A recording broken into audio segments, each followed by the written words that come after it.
राकेश पांडे जी भी अब बगावती हो गए, सपा से जीते थे भी 2022 में और 2024 में दल बदल दिया उन्होंने। जिसकी आप बात कर रहे हैं वो कालांतर में बसपा से, सपा से, दोनों पार्टियों से एमएलए रह चुके हैं। इन लोगों का कोई राजनीतिक सिद्धांत नहीं है। ताकतवर लोग हैं, किसी प्रकार राजनीति में अपने को बनाए रखना, इनके लिए दल परिवर्तन का कोई महत्व नहीं है, न इनका कोई राजनीतिक वजूद है।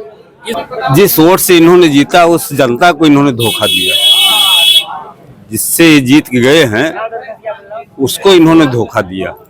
नमस्कार, आप देख रहे हैं अम्बेडकर नगर पोस्ट में हूं दुष्यंत कुमार। उत्तर प्रदेश की सियासत में 27 फरवरी का दिन बेहद महत्वपूर्ण रहा। राज्यसभा के लिए वोटिंग हुई। वोटिंग के बाद जिस तरीके से अम्बेडकर नगर जिले की सियासत में अचानक परिवर्तन हुआ है। हम जलालपुर विधानसभा क्षेत्र में हैं।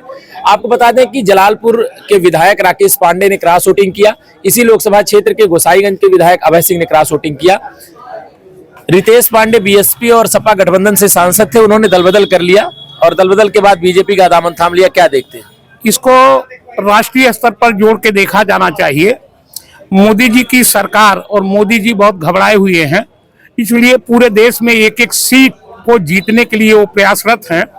रितेश पांडे का दलबदल कराना उसी का एक क्रम है, इसलिए कि अब की मोदी जी को भी इस बात का एहसास हो गया है कि हमारी सरकार किसी कीमत पे देश में नहीं लौटने वाली। उसी क्रम में वो किसी भी पार्टी का कोई किसी भी प्रकार का व्यक्ति हो उसको अपने दल में शामिल कर रहे हैं। राकेश पांडे जी भी अब बगावती हो गए, सपा से जीते थे भी 2022 में और 2024 में दल बदल दिया उन्होंने। जिसकी आप बात कर रहे हैं वो कालांतर में बसपा से, सपा से, दोनों पार्टियों से एमएलए रह चुके हैं। इन लोगों का कोई राजनीतिक सिद्धांत नहीं है। ताकतवर लोग हैं, किसी प्रकार राजनीति में अपने को बनाए रखना, इनके लिए दल परिवर्तन का कोई महत्व नहीं है, न इनका कोई राजनीतिक वजूद है। इस घटनाक्रम से जलालपुर की सियासत में कोई परिवर्तन देख रहे हैं? कोई परिवर्तन नहीं देखा जा रहा है। जो मेरा अपना मानना है कि बीजेपी 2014 में जब हरिओम पांडे जी यहाँ के प्रत्याशी बने तो पहली बार जलालपुर विधानसभा में 3200 वोट से चुनाव जीती थी। इसके बाद बीजेपी यहाँ कभी चुनाव नहीं जीती और न फिर बीजेपी यहाँ चुनाव जीतने जा रही है। क्या माहौल देख रहे हैं? जो ये दल बदल का खेल हो रहा है, कैसे देख रहे हैं? जिस वोट से इन्होंने जीता उस जनता को इन्होंने धोखा दिया, जिससे जीत गए हैं उसको इन्होंने धोखा दिया। ये समाजवादी पार्टी से 22 में एमएलए बने, अब फिर क्रॉस वोटिंग कर गए। वही बता रहा हूँ ना कि समाजवादी जितने इनको वोट दिए थे उनको धोखा दे के चले गए भाजपा में, तो उससे उनको लाभ नहीं मिलना है। मेरा अपना वो है कि जहाँ गए हैं ठीक है, जाने तो नेता लोगों का वो है कि कहाँ जाएं कहाँ, लेकिन जिसने इनको वोट दिया है उसको इन्होंने धोखा दिया। क्या माहौल देख रहे हैं? जिस तरीके से दल बदल हुआ, कभी बसपा से विधायक, सपा से विधायक और फिर एक बार बीजेपी में। दल बदल से अम्बेडकर नगर में कोई असर नहीं है और यहाँ का युवा जो है बेरोजगारी पर वोट करने जा रहा है और उसका कोई प्रभाव नहीं पड़ेगा।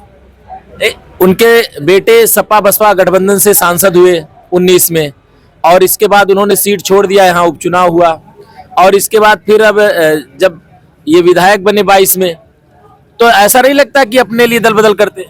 नहीं, अपने लिए दल बदल करते हैं, राजनीति में बने रहना चाहते हैं और दल बदल करना उनका जो है वो है, हर पार्टी में जाते हैं।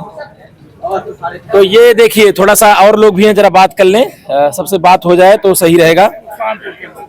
अच्छा, कहाँ के रहने वाले हैं आप लोग? सुल्तानपुर। अच्छा, वकील साहब कहाँ के रहने वाले हैं आप?